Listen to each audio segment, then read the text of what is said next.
अस्सलामुअलैकुम। आज का जो टॉपिक है वो बहुत इंटरेस्टिंग है और उसके बारे में बहुत ज़्यादा लोग इंक्वायर करते हैं और ये एक लोगों के लिए बहुत बड़ी कन्फ्यूजन का सबब है। वो ये कि जब हम वेट लॉस की बात करते हैं तो लोग ये कहते हैं कि जी हम एक ऐसे हम ऐसे लोगों को जानते हैं जिन्होंने डाइट एक फॉलो की और जिन्होंने वर्कआउट्स किए और उन्होंने अपना वेट इफेक्टिवली लूज कर लिया। लेकिन हम भी जब डाइट करते हैं और हम वर्कआउट करते हैं, फिजिकली एक्टिव रहते हैं और हम सारी वो गाइडलाइंस फॉलो करते हैं जो कि वेट लॉस के लिए फ़ायदेमंद हैं, फिर भी हमें वो रिजल्ट्स वेट स्केल पे नहीं मिलते जो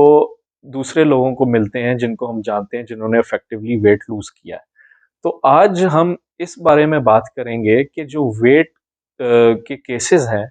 वो उनके पीछे क्या वजह होती है और हर कोई सेम वेट लॉस क्यों नहीं कर सकता और सेम प्रोपोर्शन में उनका वेट क्यों नहीं लूज होता और क्यों डिफरेंट गाइडलाइंस और डिफरेंट ट्रीटमेंट रिक्वायर्ड होता है डिफरेंट वेट केसेस के लिए और क्यों डिफरेंट लोगों को डिफरेंट ट्रीटमेंट से फ़र्क पड़ता है। कुछ लोगों को सिर्फ डाइट से फ़र्क पड़ता है, कुछ लोगों को डाइट और वर्कआउट्स चाहिए होते हैं और कुछ लोगों को डाइट्स और वर्कआउट्स दोनों से ही फ़र्क नहीं पड़ रहा होता। तो इसके पीछे आखिर क्या वजह है, ये क्यों होता है? आपकी बॉडी के अंदर ऐसे क्या सिस्टम्स हैं, क्या मैकेनिज़्म्स हैं जो कि आपके फैट को डिफरेंट तरीके से यूटिलाइज़ करते हैं, डिफरेंट तरीके से उसको बर्न करते हैं? तो आज हम उसके बारे में बात कर लेते हैं। अब पहली कैटेगरी के लोगों की बात करते हैं, वो लोग जो कि एक डाइट करते हैं और वर्कआउट्स करते हैं और उनका वेट ईज़िली कम हो जाता है। ऐसे लोगों का वेट गेन होने का की वजह कोई भी हो सकती है। वो कुछ अरसे के लिए इनएक्टिव थे, उनकी लाइफ में कोई स्ट्रेस था या वो अ, अपनी कैलोरीज़ का ख़्याल नहीं रख रहे थे, अपने फूड ग्रुप्स का ख़्याल नहीं रख रहे थे, एक बैलेंस डाइट फ़ॉलो नहीं कर रहे थे। इस सिचुएशन में उनका वेट इंक्रीज़ हो गया और उन्होंने उसको कम करने के लिए एक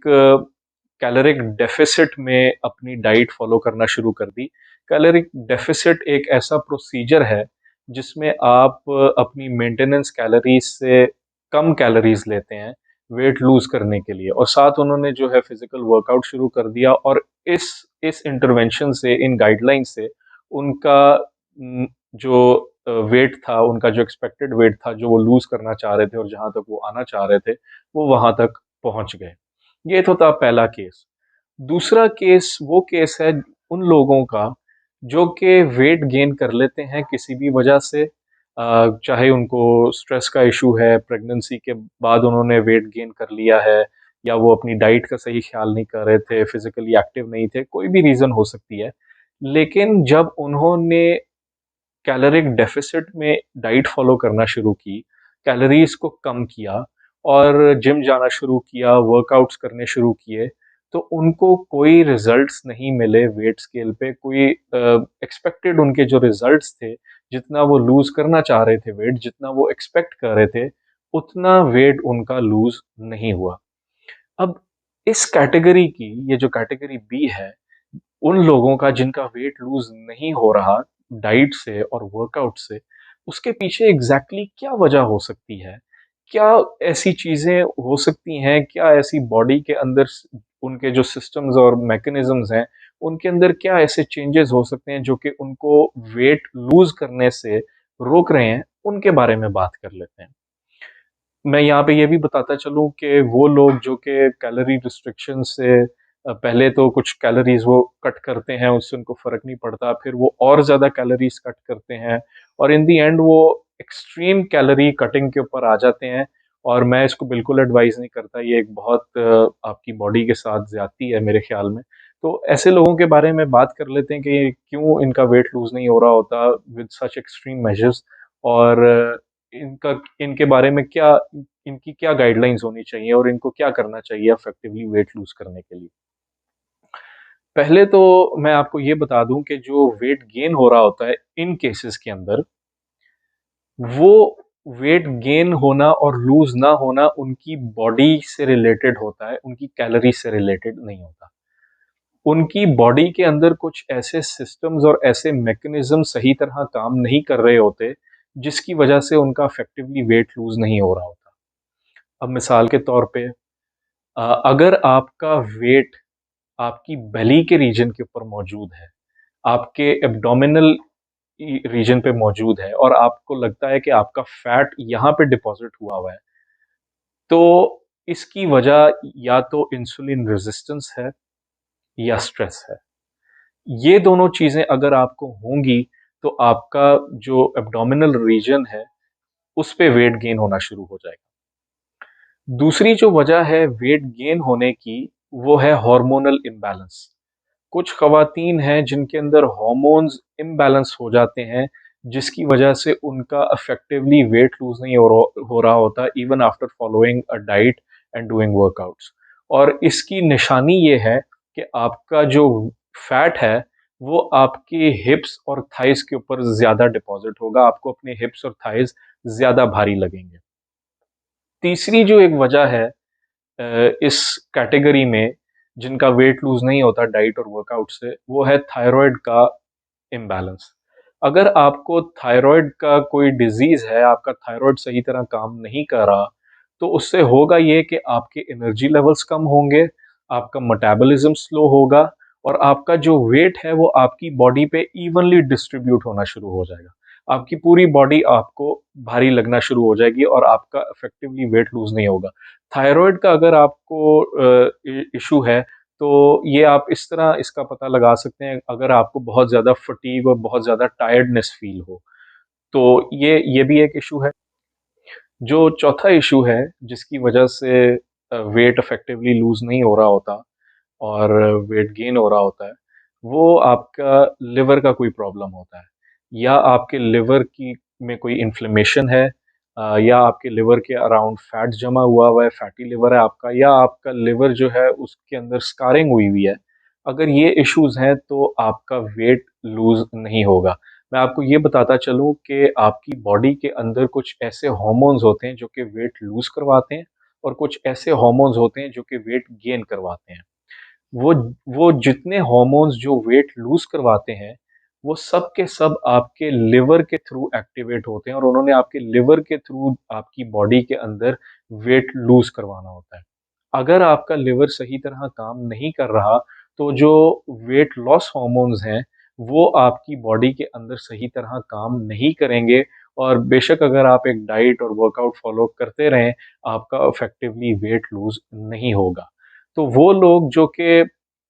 डाइट करके और वर्कआउट करके डिसहार्ट हो चुके हैं, उनको कुछ रिज़ल्ट्स नहीं मिल रहे, उनको ये सारी चीज़ें मद्देनज़र रखनी चाहिए और उनको अपना वेट लूज़ ना करने का जो कॉज़ है, जो वजह है, उस तक पहुँचने की कोशिश करनी चाहिए। अगर आप उस तक पहुँच के उस वजह को ठीक कर लें, अपनी बॉडी के अंदर जो इम्बैलेंसेस और डेफ़िशिएंसीज़ हैं, उनको ख़त्म कर दें, तो आपका इफ़ेक्टिवली वेट लूज़ हो सकता है। ये सारे जो इश्यूज़ मैंने बताए, जो प्रॉब्लम्स मैंने बताई हैं, इनको अब हम किस तरह ठीक कर सकते हैं? पहले तो इनको हमें आइडेंटिफ़ाई करना पड़ेगा, इन तक पहुँचना पड़ेगा कि बॉडी के अंदर वेट क्यों सही तरह लूज़ नहीं हो रहा, उसके लिए कुछ टेस्ट करवाने पड़ेंगे। एक दफ़ा जब हमें पता चल जाएगा, तो कि वेट क्यों नहीं रिड्यूस हो रहा और क्या एक्चुअल वजह है, तो उसके बाद कुछ आपको न्यूट्रिएंट्स प्रिस्क्राइब किए जाएँगे आपका वो इश्यू ठीक करने के लिए, उसको ख़त्म करने के लिए। और एक दफ़ा जब वो इश्यू ख़त्म होगा, तो आपका वेट भी रिड्यूस होगा और आपको आपके जो सिम्पटम्स हैं इन इश्यूज़ के, वो भी बेहतर होंगे। इसके साथ-साथ आपकी एक हेल्दी डाइट, जिसमें बहुत ज़्यादा कैलोरीज़ ना रिस्ट्रिक्ट हों और साथ वर्कआउट प्लान चलेगा, बहुत एक्सट्रीम कैलोरिक डेफ़िसिट को हम नहीं प्रमोट करते और ना उसको एनकरेज करते हैं और ना किसी को देते हैं। एक हेल्दी बैलेंस्ड डाइट आपकी होनी चाहिए और आपकी बॉडी के अंदर जो इश्यूज़ हैं, उनको एड्रेस किया जाना चाहिए। एक दफ़ा जब वो होगा, तो आपका वेट लूज़ हो सकता है। अब ये जो कैटेगरी बी के पेशेंट्स हैं, अगर ये एक किसी न्यूट्रिशनिस्ट या डायटीशियन के पास जाते हैं और एक डाइट उनसे लेते हैं,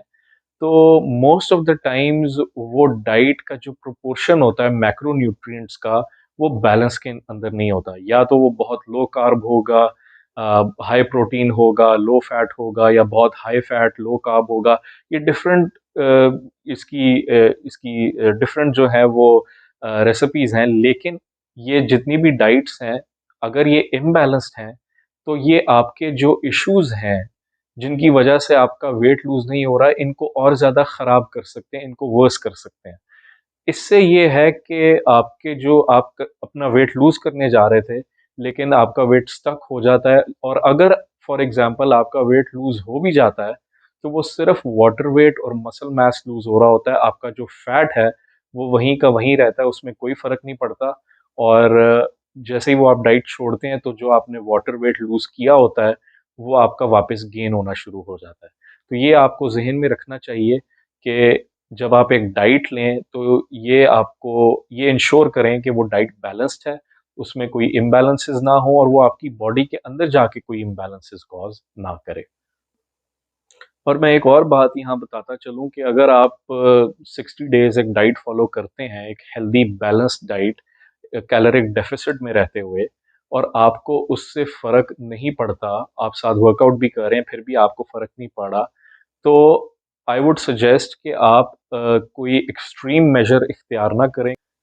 अगर आप ये आइडेंटिफ़ाई करना चाहते हैं कि आपकी कौन-सी कैटेगरी है, आप कहाँ पे फ़ॉल करते हैं, और ये किस तरह पता चलेगा कि आपका कैटेगरी ए या कैटेगरी बी केस है। तो इसका सिंपल सा सॉल्यूशन ये है कि अगर आप एक हेल्दी कैलोरिक डेफ़िसिट में बैलेंस डाइट फ़ॉलो कर रहे हैं वेट लूज़ करने के लिए, और 60 डेज़ में आपको उसका कोई रिज़ल्ट नहीं मिलता, आपका वेट लूज़ नहीं हो रहा, आपकी फ़िज़िकल अपीयरेंस चेंज नहीं हो रही या मेज़रमेंट्स में कोई फ़र्क नहीं पड़ रहा, तो आपका कैटेगरी बी केस है प्रोबेबली। अब ऐसे केस में जब लोग 60 डेज़ एक प्लान फ़ॉलो कर लेते हैं और उनको कोई रिज़ल्ट्स नहीं मिलते, तो डेस्परेशन में आके वो कुछ ऐसे एक्सट्रीम मेजर्स इख्तियार करते हैं जो कि उनकी बॉडी के लिए फ़ायदेमंद नहीं होते। फॉर एग्ज़ाम्पल वो एक्सट्रीम क्रैश डाइट्स फ़ॉलो करना शुरू कर देते हैं, extreme caloric deficit diets follow करना शुरू कर देते हैं। वो ऐसे products, weight loss pills, detox programs follow करना शुरू कर देते हैं जो कि ना सिर्फ़ उनकी बॉडी को फ़ायदा नहीं पहुँचाते, बल्कि उनकी बॉडी के लिए वो नुकसानदेह हैं। मैं ये रिकमेंड करता हूँ कि अगर आपने कोई डाइट ली है, तो मेक श्योर कि वो 1200 से 1300 कैलोरीज़ से नीचे नहीं है, क्योंकि इन कैलोरीज से नीचे आपकी कभी भी nutrient requirements, macro nutrients and micro nutrient requirements पूरी नहीं हो सकती। तो अगर आपको ये इशू है, तो आप प्लीज़ इस तरह के कोई एक्सट्रीम मेजर्स ना इख्तियार कीजिएगा। इन चीज़ों का हल ये है कि आप सबसे पहले अपनी बॉडी को चेक करें कि उसके अंदर क्या इश्यूज़ हैं, क्या इम्बैलेंसेस हैं, क्या डेफ़िशिएंसीज़ हैं, जिसकी वजह से आपका वेट लूज़ नहीं हो रहा। आप मुझे कॉन्टैक्ट कीजिए, आपको एक फ्री कंसल्टेशन मिलेगी, और आपकी हिस्ट्री और आपका वेट केस देखने के बाद आपको कुछ लिस्ट ऑफ टेस्ट दिए जाएँगे। उनसे हमें ये पता चल जाएगा कि आपकी बॉडी के अंदर क्या इम्बैलेंसेस हैं और आपका वेट क्यों नहीं लूज़ हो रहा। एक दफ़ा जब वो हमें सारी चीज़ें पता चल जाएँगी, तो फिर हम उनको ठीक करने की कोशिश कर सकते हैं। हम आपको कुछ ऐसे न्यूट्रिएंट्स प्रिस्क्राइब कर सकते हैं जो कि आपकी बॉडी के अंदर डेफ़िशिएंट हों, ऐसे न्यूट्रिएंट्स प्रिस्क्राइब कर सकते हैं जो कि आपकी बॉडी के अंदर इम्बैलेंसेस जो आए हैं, उनको ख़त्म करेंगे, आपका इफ़ेक्टिवली मेटाबॉलिज़्म फ़ास्ट करेंगे, आपका और इफ़ेक्टिवली वेट लूज़ करने में आपको हेल्प करेंगे।